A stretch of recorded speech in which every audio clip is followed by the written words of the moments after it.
లేచెను, తిరిగి లేచెను, మరణాన్ని జయించి లేచెను. లేఖనాలను యేసు నెరవేర్చెను.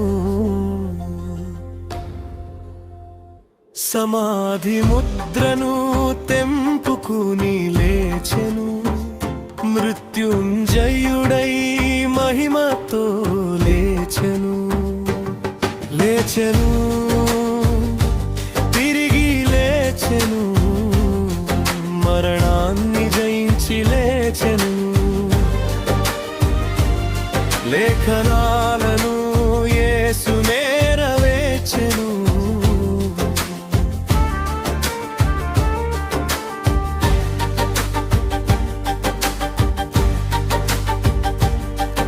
అరిమతయ్య యోసేపు యేసుని సమాధిలో పెట్టెను.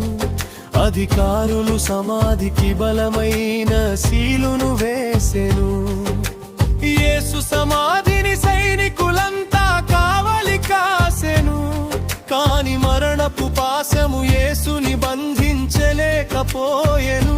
మూడవ దినమున పరలోకపు దూత దిగి వచ్చెను. భూకంపము కలిగి సమాధి రాయి దొర్లిపోయెను.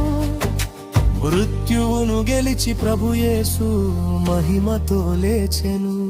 లేచెను,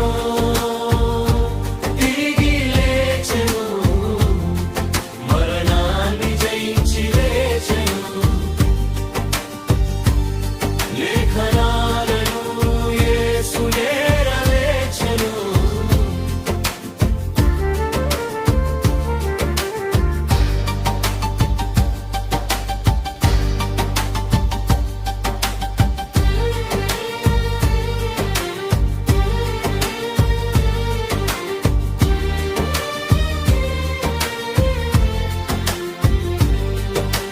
కన్నీటితో వెదకిన మగ్దలే మరియకు యేసు కనిపించెను. మరియ దుఃఖాన్ని సంతోషనాట్యంగా యేసు మార్చెను.